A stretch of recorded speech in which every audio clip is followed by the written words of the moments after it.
As a trainer, a person's posture can give me a lot of information in terms of their function. So with exercise, it's all about stimulus and response, right? We try to stimulate the body enough to elicit this response, okay? So the reason why our legs aren't this big full of muscle from just walking around, because walking around isn't enough stimulus. But if I asked you to do walking lunges, now that would take the stimulus up and you would start to see a change. That would be the response.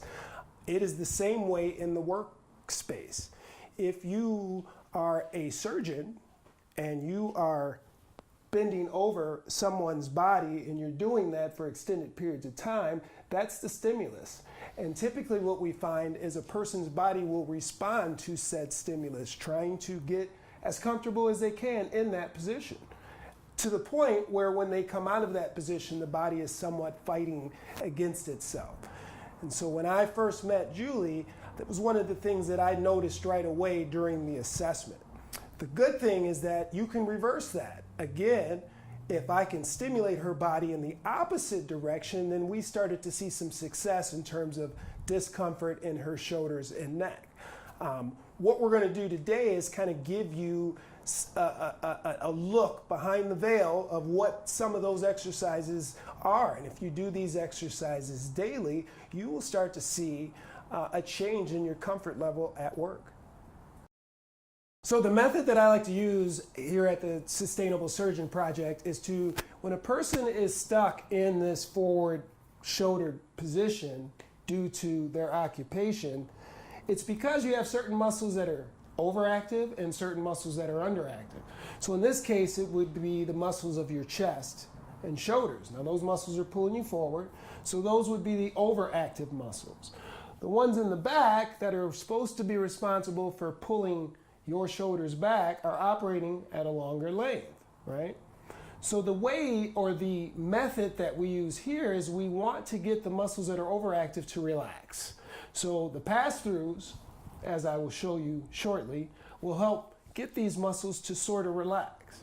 Now, if all we do is relax those muscles, the body will return to where it started. So the next step would be to take these muscles back here that are holding on for dear life and actually get them to activate.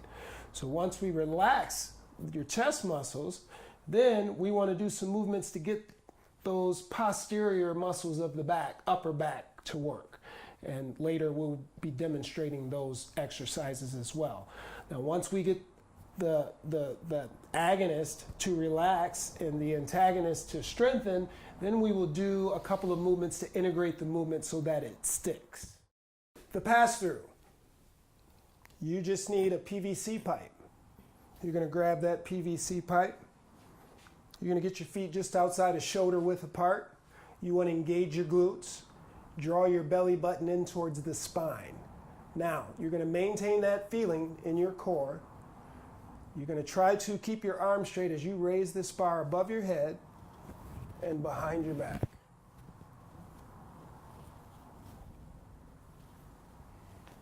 Squeezing your glutes, maintaining a tight core.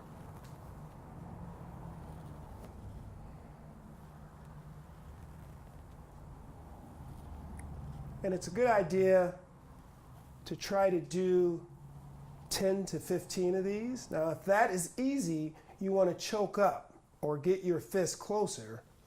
Keep the arms straight.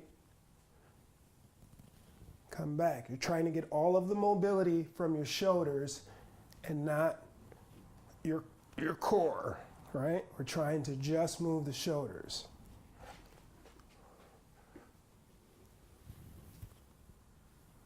And I'll do like maybe 10 of these in this direction, just forwards and back, right? And then I would just go do 3 to each side. So I'd go above the head, still maintaining arms straight at the elbows, all the way down in the back, and you come all the way around. That would be 1. That would be 2. And 3, and then we would just reverse it.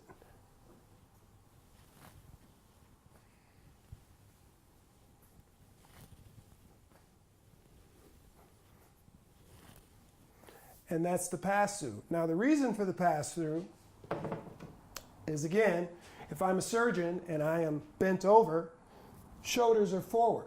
My body, when I stand up, I'm done doing surgery, shoulders are still forward. What the pass-through helps you do is it helps you take those shoulders and open them up.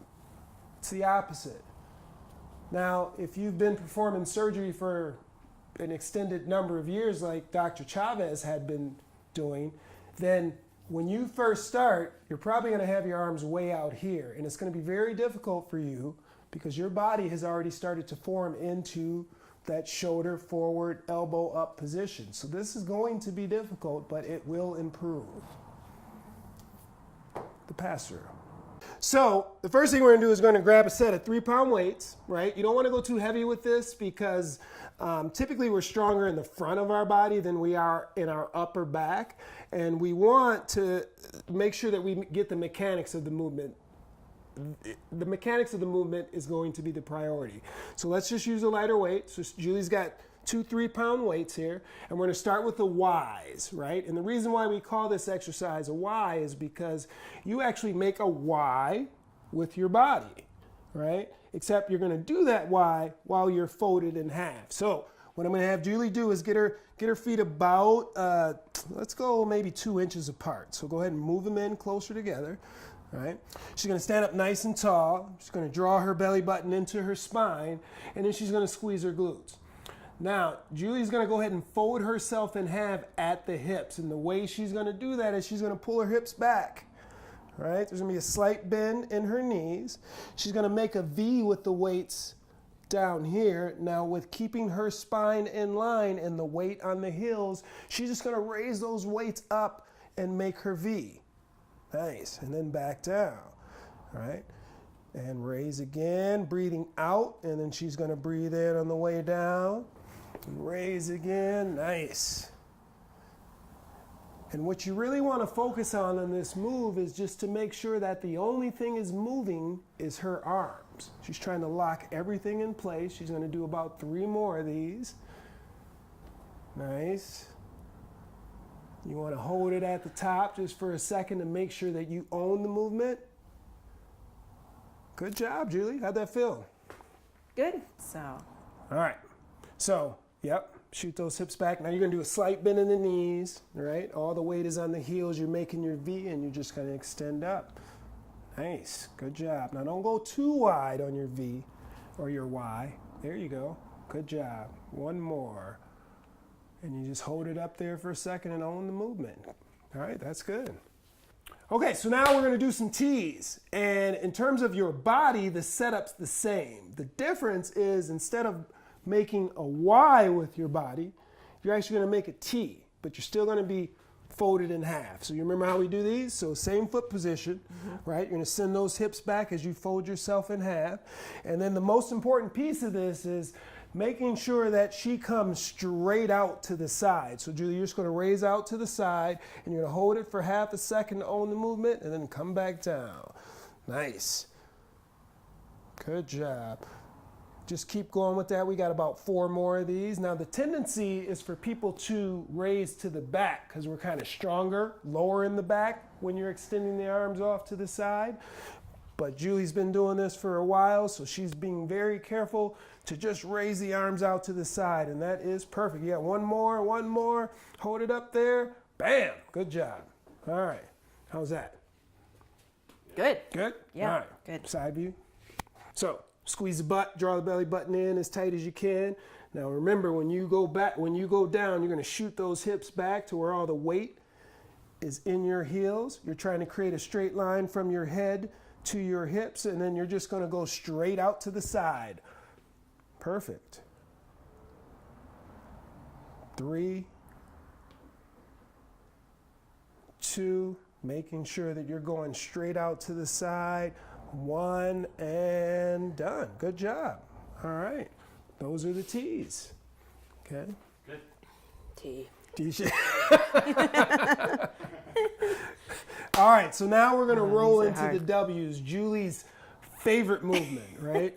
But this is where you're going to get the most benefit in terms of stimulus and response, like I spoke of earlier. Now, this is called a W because she's going to make her body a W, but she's going to fold herself in half, and then we're going to extend the arms over the head. So you remember these, right, Julie? Yep. So the foot placement's the same. Are always going to draw the belly button in and squeeze the butt because it's easier to organize your spine from a standing position than it is a bent over position. And then Julie's just going to fold herself in half by shooting her hips way back. Here we go. And then she's going to bring up the elbows and the arms and try to keep these at the same height as she extends above her head and tries to make them touch. Boom. And then back. Dropping the elbows and go. Good job. Again, focusing on making sure nothing's moving except her arms. We'll go 3 more on these. Good job. Keep the fist up. The fists are going to want to drop. Good job. 1 more. And good job. Nice, Julie. Look at that. Standing up straighter already. W's. So you're going to squeeze your glutes together, right? Draw the belly button in, organize that spine, and then from your head to your hips, you're going to try to keep in a straight line as you shoot those hips back, right? Elbows up as high as you can get them, fist up as high as you can get them, and then you're going to extend out above your head and make the weights touch. Boom, there you go. Good job.